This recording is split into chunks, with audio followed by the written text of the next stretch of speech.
옆 사람과 우리 잠깐 인사하겠습니다. 지난 한 주간도 잘 사셨습니다. 인사하겠습니다. 얼굴 보니까 잘 사지 않은 것처럼 보인 것 같아요. 다시 한번 격려하는 마음으로 지난 한 주간도 잘 사셨습니다. 인사합니다. 저도 잘 살았습니다. 우리는 불순종의 끝이 궁금하기도 하고 또 어떤 면에서는 불순종의 끝을 잘 모르기도 합니다. 불순종의 끝이 궁금한 이유는 우리가 그동안 너무 많이 순종하라는 메시지를 들었기 때문인 거예요. 또한 그래서 순종하지 않았을 때 어떤 결과가 있는지 궁금하기도 합니다. 만약에 여러분과 제가 불순종의 끝이 어떠한지를 알았다면 지금 당장 내가 하고 있는 불순종을 멈췄을 것입니다. 우리의 불순종이 멈춰지지 않는 것은 불순종의 끝이 얼마나 무섭고 이게 괴롭고 부끄러운 것인지를 잘 모르기 때문에 우리의 불순종이 멈춰지지 않습니다. 여러분, 한 사람의 삶의 마지막을 보면 그 사람의 삶을 볼 수 있습니다. 그러니까 그 사람이 어떤 삶을 살았는지가 그 사람의 삶의 마지막 장면을 통해서 잘 드러나게 됩니다. 블레셋과 이스라엘 백성들 사이에 전쟁이 있었고 이스라엘이 블레셋에 쫓겨 길보아 산으로 도망했고 거기에서 많은 사람들이 죽었습니다. 죽은 사람들 중에는 사울도 있었고 사울의 아들인 요나단, 아비나답, 말기수아도 있었습니다.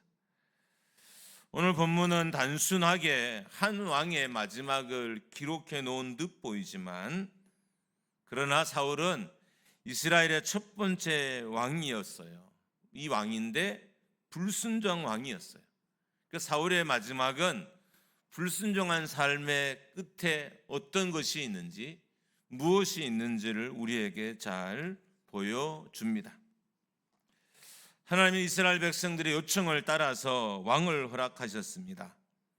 하나님이 허락하신 첫 번째 왕이 사울이었습니다. 사울의 죽음을 오늘 본문을 통해 우리가 볼 수 있는데 사울은 블레셋과의 전쟁에서 졌고요.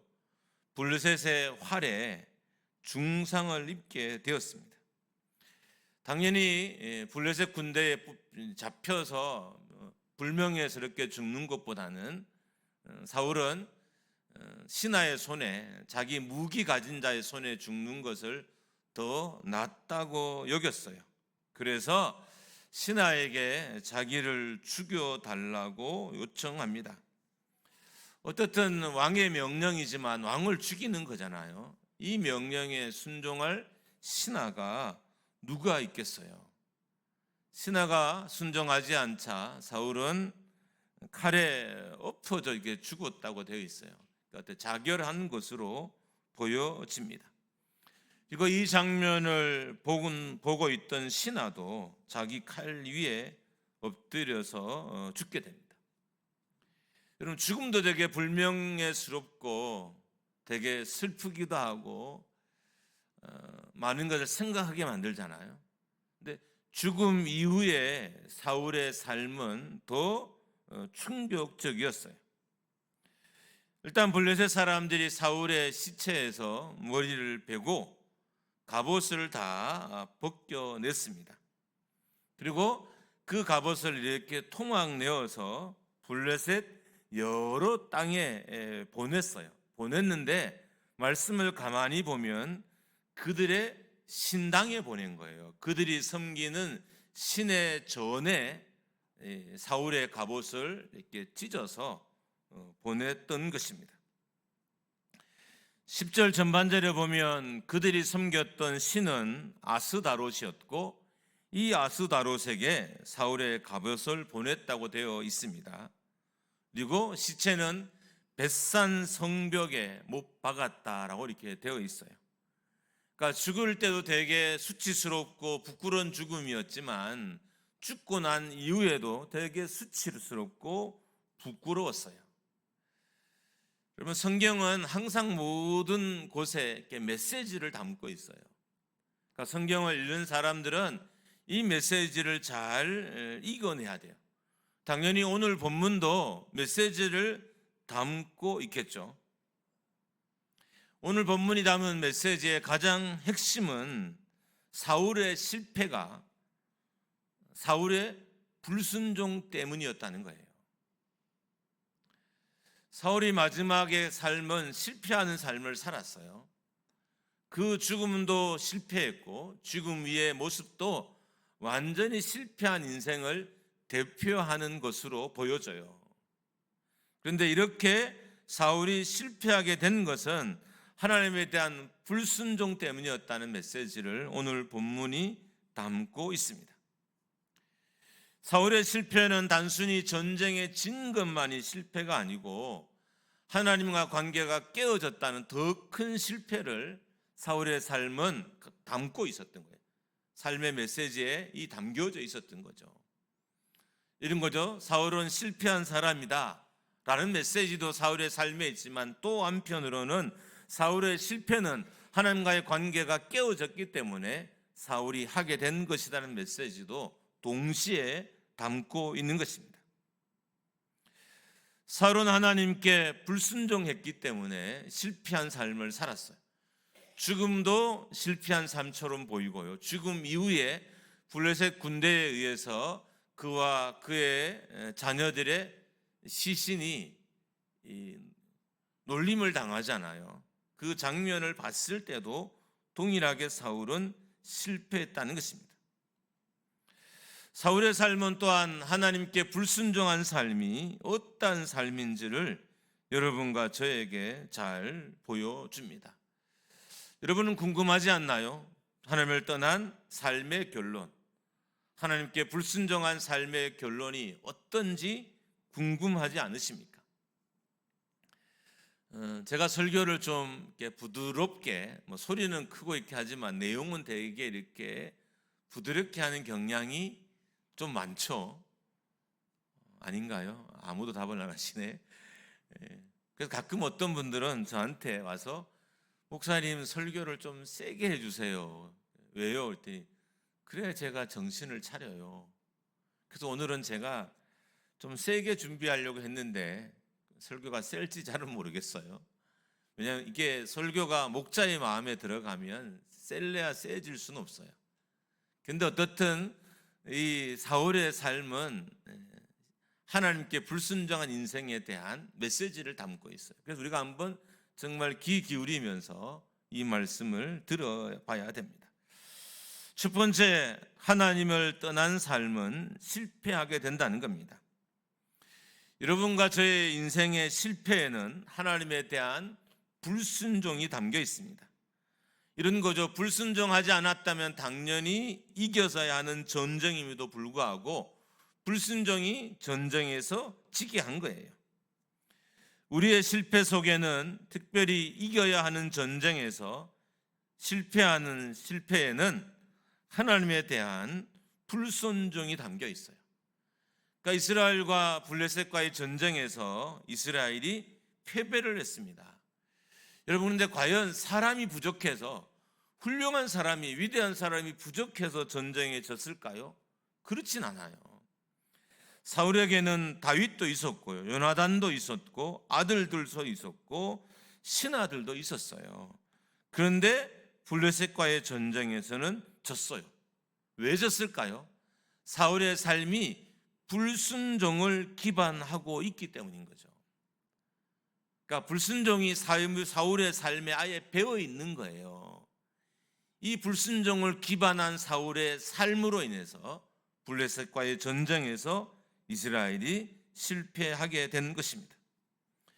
인생의 실패, 교회의 실패 배경에는 하나님에 대한 불순종이 자리 잡고 있습니다. 이미 벌써 순종해야 하는 일에 대해서 아직까지 우리가 순종하지 않고 있기 때문에 실패를 경험하게 되는 것입니다. 문제는 이 실패는 뭔가를 잃게 만들어요. 자, 이스라엘이 블레셋과의 전쟁에서 졌어요. 뭐를 잃었어요? 사울은 자기의 목숨을 잃고 자녀들의 목숨을 잃고 신하들도 잃었습니다. 이처럼 우리의 실패는 뭔가를 잃게 만든다는 거예요. 그래서 우리가 실패하지 않기 위해서 순종해야 되는 거예요. 물론 우리의 삶에는 우리의 불순종과 상관없는 실패도 있어요.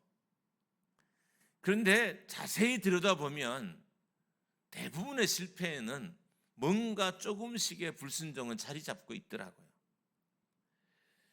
아무리 내가 부인하고 실패와 나의 불순종은 아무 상관이 없어 라고 내가 막 나를 위로하고 나를 해도 그냥 양심상 제 삶의 실패도 이렇게 들여다보면 나의 불순종이나 나의 교만이나 뭔가가 반드시 자리 잡고 있었어요. 그냥 내가 부인하고 싶은 거죠. 그렇지 않다고 생각하고 싶은 것이지 실제로는 다 자리 잡고 있었습니다. 만약에 지금 여러분과 제가 아직도 순종하지 않고 있다면 이렇게 생각하면 돼요. 또 다른 종류의 실패가 나를 기다리고 있다. 지금 여러분과 제가 뭔가를 순종해야 돼요. 근데 순종하지 않는다. 이 말은 어떤 의미냐면 또 다른 실패가 나를 기다리고 있다는 의미예요. 우리가 경험할 수 있는 실패는 다양합니다.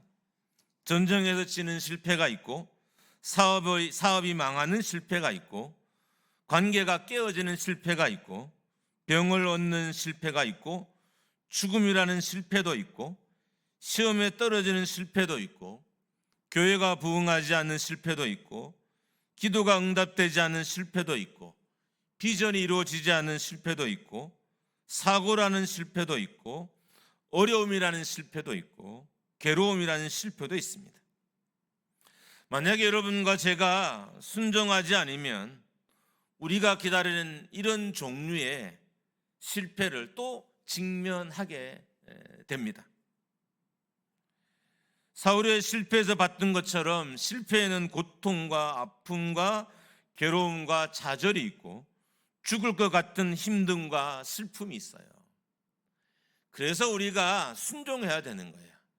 실패의 불순종의 끝이 때론 너무 고통스럽기 때문에 차라리 순종의 결단이 훨씬 더 낫다는 거예요. 불순종이 가져온 결말이 나를 너무 괴롭히기 때문에 차라리 지금의 헌신과 순종이 훨씬 더 낫다는 거예요. 근데 문제는 우리는 경험하지 않는 것에 대해서 잘 모르잖아요. 내가 불순종하지만 이 불순종의 끝에 무엇이 있는지 우리는 몰라요. 남의 삶을 통해서 내가 짐작은 하지만 그 아직 내게 온 건 아니잖아요. 그래서 모르는 거예요. 우리가 경험하는 실패 중에 가장 큰 실패는 지옥 가는 실패입니다. 불순종의 삶이 결국 우리를 영생에서 멀어지게 합니다.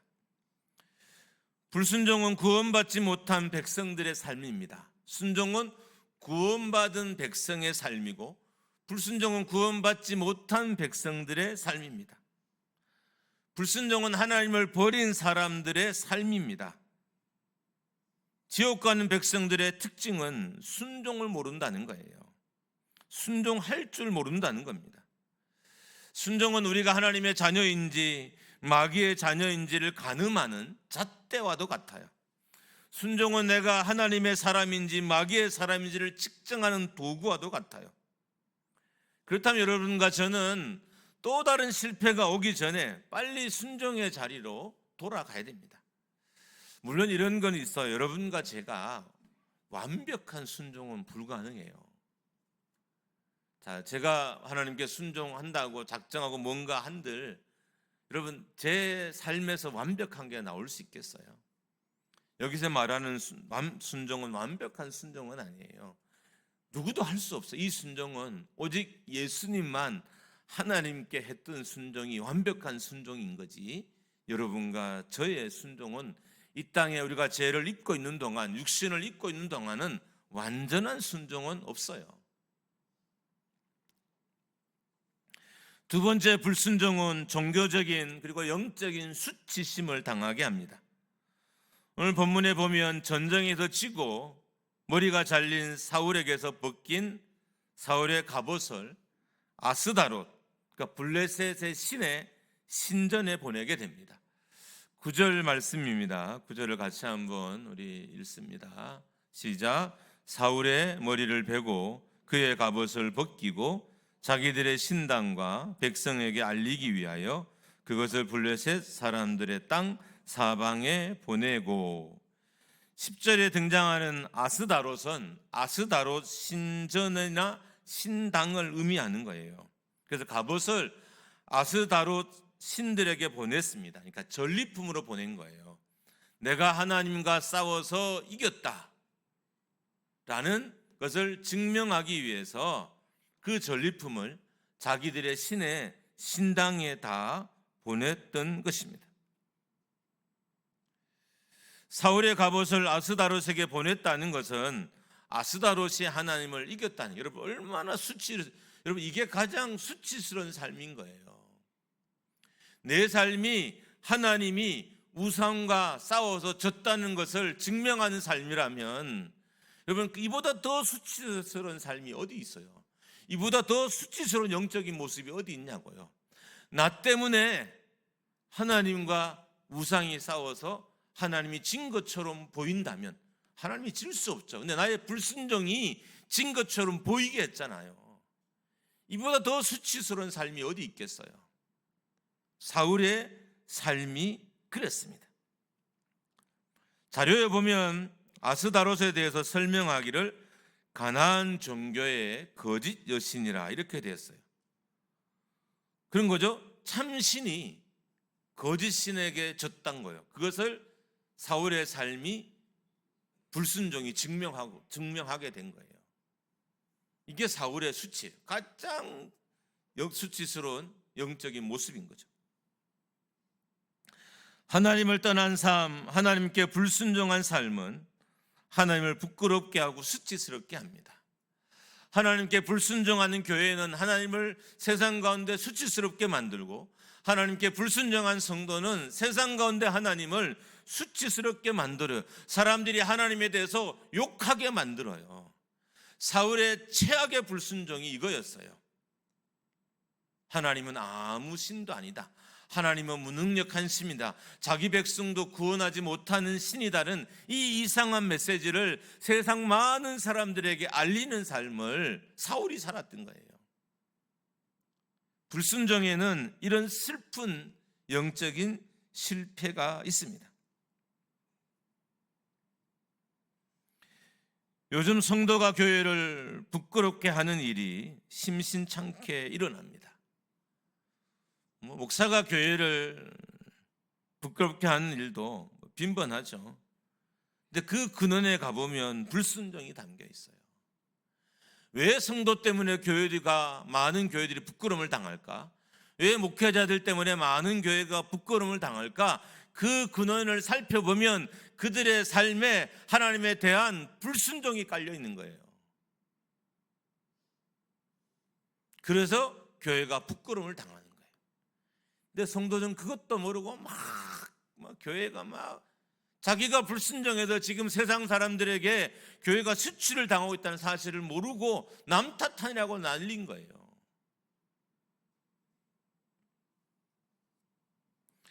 사울의 불순종은 단순히 사울이 전쟁에서 죽었다는 메시지 이상을 품고 있었습니다. 성도의 불순종, 여러분과 저의 불순종은 영적인 수치를 경험하게 합니다. 사울의 불순종은 사울의 갑옷이 블레셋이 섬기는 신의 신전에 전리품으로 바치게 했어요. 이런 의미인 거죠. 우리가 이겼다. 하나님은 아무것도 아니다. 우리의 신이 이겼다. 이런 의미를, 이런 메시지를 자기의 삶의 마지막에 남기고 사울이 죽은 거예요. 사울의 삶의 마지막은 원래 어떻게 될까? 이스라엘 첫 번째 왕이었어요. 첫 번째 왕이만큼 하나님을 가장 영화롭게 해야 될 왕이었어요. 그리고 그의 마지막 삶은 하나님께 바쳐져야 될 인생이었어요. 근데 사울이 그렇게 살지 못했습니다. 그 이유는 그의 삶의 중심에, 근원에 하나님에 대한 거역과 하나님에 대한 불순종이 자리 잡고 있기 때문입니다. 원래 여러분과 저는 하나님이 기뻐하시는 산제사로 드려야 될 인생들이에요. 그런데 우리의 불순종이 우상의 신전에 제물되게 하는 것입니다. 만약 여러분이 이 자리에 나와서 순종하는 삶을 기반으로 예배하지 않는다면 여러분의 삶은 여기 있다 할지라도 결국 우상에게 바쳐지는 헛된 제물과 같은 삶이 되는 거예요. 이 자리에 있는다고 하나님을 영원롭게 하는 것이 아니에요. 하나님께 순종하는 마음으로 이 자리에 있어야, 순종하는 삶을 살면서 이 자리에 있어야 우리의 삶이 하나님께 올려지는 거예요. 그것을 제물이라고 합니다. 제물. 인생이 제물되는 삶. 여러분, 우리는 헌금도 하나님께 바칠 줄 알아야 되지만 내 삶도 제물로 바칠 줄 알아야 돼요.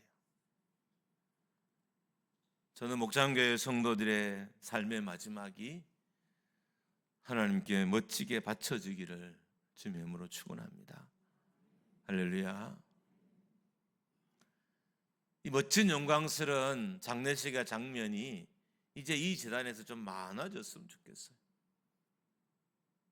순종한 사람의 인생의 마지막이 어떠한지, 순종한 성도의 인생의 마지막을 하나님이 어떻게 영원롭게 하는지, 순종한 성도와 하나님이 함께 끝까지 어떤 모습으로 곁에 계시는지를 우리가 보여주는 그런 삶을 우리가 살아야 합니다. 로마서 12장 1절입니다. 우리 같이 한번 읽습니다. 시작. 그러므로 형제들아, 내가 하나님의 모든 자비하심으로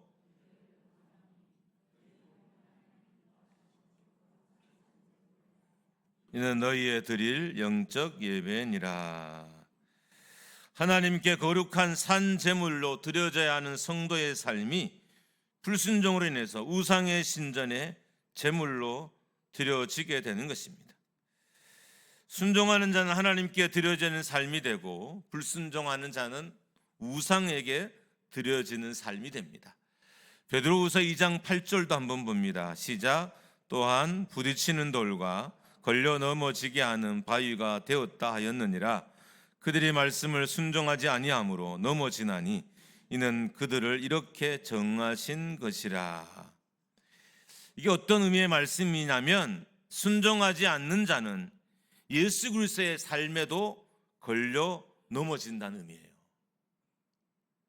여러분, 예수님보다 더 완벽한 삶이 세상에 어디 있어요? 순종하지 않는 사람들은 예수님에게도 걸려 넘어져 간다는 거예요.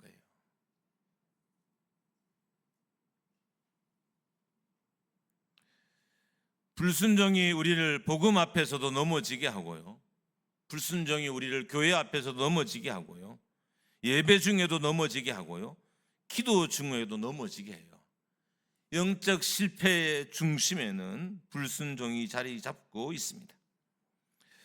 우리가 불순종을 심각하게 생각해야 하는 것은 그 결과가 심각하기 때문인 거예요. 아담과 하와의 불순종은 인간을 영원한 사망으로 이끌었고요, 12명 정탐꾼의 불순종은 이스라엘 백성들을 40년 동안 광야에 살게 했고 20세 이상의 어른들은 다 죽게 했습니다. 성경에 보면 불순종이 도시를 태우기도 하고요, 불순종이 전쟁에서 전멸하게 하기도 했습니다. 여러분과 제 불순종으로 인해서 우리 삶에 어떤 실패가 만들어지고 있을까요? 순종이 거룩한 열매와 거룩한 결실을 만든다면 불순종이 실패를 만듭니다. 이스라엘 백성들은 불순종으로 인해서 자신의 자녀를 잡아먹는 실패를 경험했어야 됐어요. 불순종이 자신의 자녀들을 먹이로 먹는, 음식으로 먹는 그 실패를 경험하게 했다는 거예요. 신명기 28장 15절과 68절에 보면 하나님 말씀에 순종하지 않았을 때 인생이 겪게 되는 정말 수많은 종류의 실패가 담겨져 있어요. 제가 예배 전에 읽다가 지쳤어요. 너무 많아가지고. 이게 몇 개인지 시하려 보려고 예배 전에 계속 이렇게 시하리고 있었어요. 근데 이게 이렇게 말로 단어 하나 딱딱 좀 다 시하려겠는데 말로 이렇게 연결되어 있어서, 글로 연결되어 있어서 막 자르기가 어려워서 결국 다 못 셌어요. 이게 어떤 의미일까요? 불순종으로 경험하게 되는 것들이 너무 많다는 거예요. 실패의 종류가 너무 많다는 거예요. 이 많은 실패를 경험하지 않으려면 우리는 다시 하나님께 순종하는 자리로 돌아와야 되는 것입니다. 지금 여러분의 삶에 어떤 실패가 자리 잡고 있습니까? 여러분, 성도라면 경기 탓은 좀 그만해야 될 것 같아요. 성도라면 시대 탓도 좀 그만해야 돼요. 우리가 하나님의 자녀라면 실패 앞에서 순종의 자리로 돌아가야 됩니다. 여러분은 어떤 불순종 때문에 실패를 경험하고 있으십니까? 여러분이 경험하는 실패를 한번 기록해 보십시오. 그리고 그 실패를 잔뜩 적고 난 이후에 어떤 불순종 때문에 그 실패가 왔는지 한번 추적을 해보세요. 나의 실패 막 적어요. 1가지, 2가지, 10가지 적고 이 실패가 왜 왔을까? 내가 무엇을 불순종해서 이 실패가 나에게 왔을까라고 한번 적어보세요. 그러면 여러분의 실패의 근원을, 뿌리를 금방 찾게 될 것입니다. 여러분과 저는 수없이 말씀을 들어요. 여러분 오늘도 말씀 여러분 정말 잘 듣잖아요. 제가 눈이 좋지 않아서 다행히 여러분이 좋은지 아닌지 잘 몰라요. 다 잘 듣는 것처럼 보여요. 고개를 빳빳 들고 막 너무 말씀을 잘 듣는 것처럼 보여요. 말씀 이렇게 잘 듣는데 왜 하나님의 역사가 일어나지 않을까요? 순종하지 않기 때문입니다. 순종하지 않는 자에게는 말씀의 역사가 없어요. 여러분 막 왜 나는 교회 갔을 때 은혜를 못 받지? 난 교회 갔는데 막 말씀이 나를 치료하고 회복하는 걸 왜 경험하지 못하지?